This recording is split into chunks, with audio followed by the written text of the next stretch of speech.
Bonsoir, chers téléspectateurs. Nous revenons pour notre troisième rubrique de cette émission. Cette émission, comme vous le savez, qui désormais est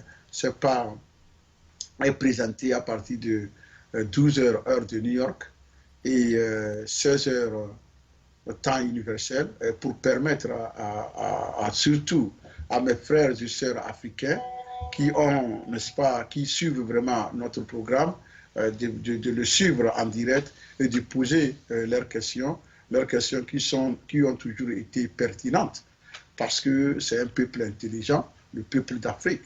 Et c'est seulement les dirigeants qui sont en train, n'est-ce pas, de détruire le génie de ce peuple-là. Lorsqu'on refuse sciemment d'associer des génies à la gestion du pays, préférant s'entourer des médiocres pour répandre la médiocrité ou bien la médiocrature, c'est pas dans le pays. Qu'est-ce que les intelligences vont faire? Qu'est-ce que les génies vont faire? Ils ne pourront que se cacher. C'est pourquoi nous avons voulu donner la parole à ces génies-là, et chaque mercredi à partir de midi, heure de New York, et 16 heures temps universel, afin, n'est-ce pas, qu'ils puissent se prononcer. Et c'est très important. À présent, nous allons parler d'un programme que Ford a lancé depuis 2011. Il a appelé ça Well-Being City. C'est-à-dire, dans ce programme, Ford Gnassingbé, à son lancement, promettait 5 000 logements au peuple togolais en 5 ans. C'est en raison de 1000 logements par an. Vous avez, c'est la maquette présentée. Si je vous donne, c'est pas combien, je vous dis combien a coûté, c'est pas combien a coûté, la maquette là seulement qu'on a présentée au Togo, vous allez vous mettre à pleurer jusqu'à la fin de vos vies. On a présenté cette jolie maquette pompeusement, on a dépensé des milliards pour payer à la ferme qui l'a conçue. Voilà, c'est un logement, vous voyez, c'est ce qu'on a promis au peuple. Logement à 3 chambres, villa à 4 chambres, villa à tel et tel. Rien n'a bougé, vous voyez? Rien n'a bougé. Tout est toujours à plat. Même un seul bâtiment, même une seule maison n'a été érigée en lieu et place de ce que nous avions été promis, dans l'endroit que nous avions été promis. Rien du tout. Et là, on nous parle aujourd'hui du PND, un programme national de développement. Lorsque les Sénégalais ont lancé le PNDS, Programme national de développement du Sénégal, ils en avaient la volonté. Ce n'était pas des promesses, c'est pas creuses. Non, non, non, non, non. La volonté politique y était. Et le programme est fait de sorte que n'importe quel président arrive, il ne saura que continuer ce que les autres ont fait. Il ne pourra rien changer parce que c'est déjà fait. Tout est là. Il faut seulement placer les choses et on continue. Chez nous, au Togo, non seulement vous n'avez rien fait pour faire avancer le projet, mais vous refusez de céder pour que quelqu'un d'autre puisse venir avec des idées nouvelles. Et pour ça, vous vous entourez des gens de l'extérieur qui sont des malhonnêtes, des repris de justice qu'on recherche chez eux. C'est eux qui sont vos conseillers dans des projets louches comme ça, pour venir enfariner le peuple. Si vous avez un avis contraire, dès aujourd'hui, montrez à la télé combien de logements vous avez construits. De ces 5 000 logements que vous aviez promis en 2011, ça fait 5 ans jour pour jour. Combien vous en avez construit? Et dites ça au peuple togolais, là, vous allez dire que le professeur Issifou est en train de mentir.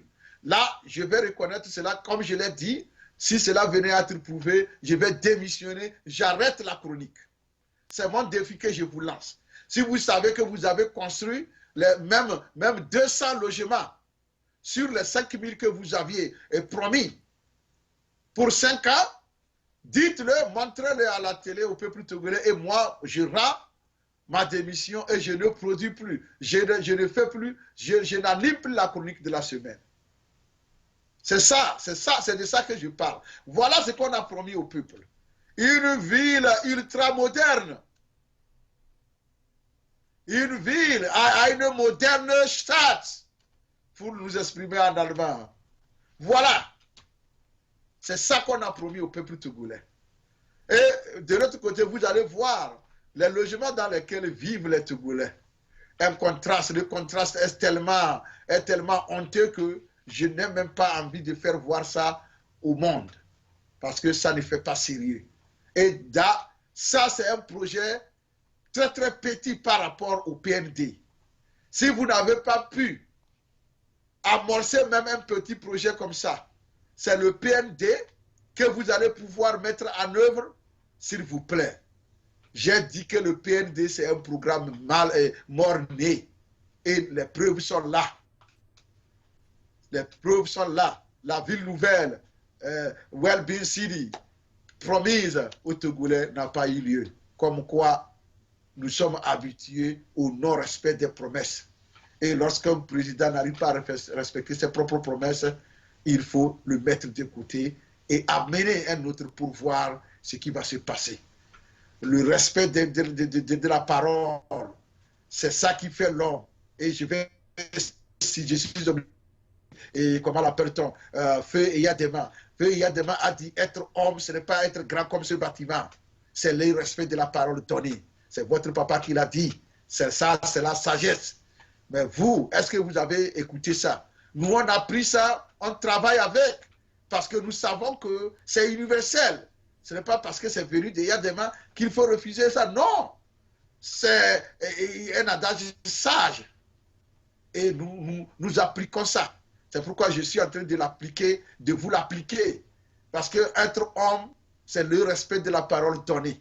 Être président, aimé par le peuple, c'est le respect de la parole donnée. Même les simples réformes que vous avez vu faire, vous voulez faire à votre manière, en violant la feuille de route de la CEDEAO, vous êtes en train de mettre ça dans les placards. Pourtant, vous avez tout. Vous avez une assemblée unicolore. Je ne parle pas de monocolore, je parle de unicolore. Vous avez tout. Pourtant, vous refusez de faire les réformes. Maintenant, vous nous parlez des élections locales. Comme quoi, il faut continuer par changer, c'est pas les règles du jeu à chaque fois qu'on bouge. Vous n'aurez pas la chance de changer cette fois-ci les règles du jeu. Parce que si le peuple togolais se prouve encore un peuple digne, il ne va pas vous permettre de commettre cette énième forfaiture. Il va dire non et il mettra fin. Ensemble, nous mettrons fin à votre régime incapable, le régime bourré de médiocres. Je vous remercie. Et je pense que notre chronique prend fin. Et comme ça, nous allons remercier la réalisation et pour le travail abattu. Nous remercions notre audience pour sa fidélité et nous vous donnons rendez-vous le mercredi prochain à la même heure, même endroit, même numéro de téléphone, même site. Tempo www.tempoafriquetv.com. Et vous allez nous retrouver là pour suivre nos émissions. Je vous remercie.